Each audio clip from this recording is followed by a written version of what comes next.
ಲಂಚ ಸ್ವೀಕರಿಸ್ತಾ ಇದ್ದಾಗಲೇ inspector lock ಆಗಿರುವಂತ ಘಟನೆ ನಡೆದಿದೆ. ಮಂಗಳೂರು ಉತ್ತರ ಟ್ರಾಫಿಕ್ ಠಾಣೆ ಪೊಲೀಸ್ಗೆ ಶಾಕ್ ಎದುರಾಗ್ಬಿಟ್ಟಿದೆ. ಇನ್ಸ್ಪೆಕ್ಟರ್ ಮೊಹಮ್ಮದ್ ಶರೀಫ್ ಲೋಕಾಯುಕ್ತ ವಶಕ್ಕೆ ಪಡ್ಕೊಳ್ಳಲಾಗಿದೆ.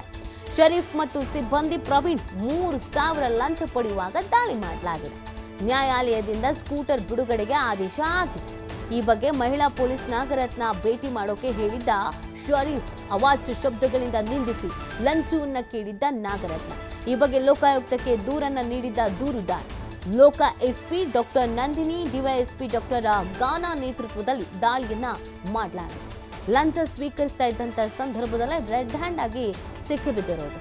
ಇನ್ಸ್ಪೆಕ್ಟರ್ ಲಾಕ್ ಆಗಿರುವಂತಹ ಘಟನೆ ಮಂಗಳೂರಿನಲ್ಲಿ ನಡೆದಿದೆ. ಮಂಗಳೂರು ಉತ್ತರ ಟ್ರಾಫಿಕ್ ಠಾಣೆ ಪೊಲೀಸ್ಗೆ ಇದೊಂದು ಶಾಕ್ ಎದುರಾಗಿರುವಂಥದ್ದು. ಇನ್ಸ್ಪೆಕ್ಟರ್ ಮೊಹಮ್ಮದ್ ಶರೀಫ್ ಲೋಕಾಯುಕ್ತ ವಶಕ್ಕೆ ಪಡೆಯಲಾಗಿದೆ. ಶರೀಫ್ ಮತ್ತು ಸಿಬ್ಬಂದಿ ಪ್ರವೀಣ್ 3,000 ಲಂಚ ಪಡೆಯುವಾಗ ದಾಳಿಯನ್ನ ಮಾಡಲಾಗಿದೆ. ನ್ಯಾಯಾಲಯದಿಂದ ಸ್ಕೂಟರ್ ಬಿಡುಗಡೆಗೆ ಆದೇಶ ಆಗಿತ್ತು. ಆ ಸ್ಕೂಟರ್ ಬೇಕು ಅಂತ ಅಂದ್ರೆ ಹಣ ಬೇಕು ಅಂತ ಲಂಚಕ್ಕೆ ಬೇಡಿಕೆ ಇಟ್ಟಿದ್ದಾರೆ. ಈ ಬಗ್ಗೆ ಮಹಿಳಾ ಪೊಲೀಸ್ ನಾಗರತ್ನ ಭೇಟಿ ಮಾಡೋದಕ್ಕೆ ಶರೀಫ್ ಹೇಳಿದ್ರು. ಅವಾಚ್ಯ ಶಬ್ದಗಳಿಂದ ನಿಂದಿಸಿ ಲಂಚವನ್ನ ಕೇಳಿದ್ರು ನಾಗರತ್ನ ಅನ್ನೋದು ಕೂಡ ಗೊತ್ತಾಗ್ತಾ ಇದೆ. ಈ ಬಗ್ಗೆ ಲೋಕಾಯುಕ್ತಕ್ಕೆ ದೂರನ್ನ ನೀಡಿದ್ರು ದೂರುದಾರ ಲೋಕ ಎಸ್ಪಿ ಡಾಕ್ಟರ್ ನಂದಿನಿ ಹಾಗೆಯೇ ಡಿವೈಎಸ್ಪಿ ಡಾಕ್ಟರ್ ಗಾನಾ ನೇತೃತ್ವದಲ್ಲಿ ಒಂದು ದಾಳಿಯನ್ನ ಮಾಡಲಾಗಿದೆ. ರೆಡ್ ಹ್ಯಾಂಡ್ ಆಗಿ ಲಂಚ ಸ್ವೀಕರಿಸುವಂತಹ ಸಂದರ್ಭದಲ್ಲೇ ಸಿಕ್ಕಿ ಬಿದ್ದಿದ್ದಾರೆ. ಸೊ ಎಲ್ಲದಕ್ಕೂ ಲಂಚ ಕೇಳ್ತಾನೆ ಇರ್ತಾರೆ. ವೆಹಿಕಲ್ಸ್ ಅನ್ನ ಬಿಡೋದಕ್ಕೂ ಲಂಚ, ವೆಹಿಕಲ್ಸ್ ಅನ್ನ ತಗೊಳ್ಳೋದಕ್ಕೂ ಲಂಚ, ಪ್ರತಿ ಒಂದಕ್ಕೂ ಲಂಚ ಲಂಚ ಲಂಚ. ಜನಕ್ಕೂ ಕೂಡ ಬೇಸತ್ತು ಹೋಗಿರುತ್ತೆ.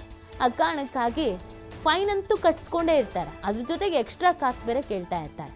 ಸೊ ಈ ಹಿನ್ನೆಲೆಯಲ್ಲಿ ದೂರುದಾರ ಲೋಕಕ್ಕೆ ದೂರನ್ನ ನೀಡಿದ್ದಾರೆ. ಈ ಹಿನ್ನೆಲೆಯಲ್ಲಿ ಯಾವಾಗ ಲಂಚ ಸ್ವೀಕರಿಸ್ತಾ ಇದ್ರೋ ಅದೇ ಸ್ಪಾಟಲ್ಲಿ ಹೋಗಿ ವಶಕ್ಕೆ ಪಡ್ಕೊಂಡಿದ್ದಾರೆ.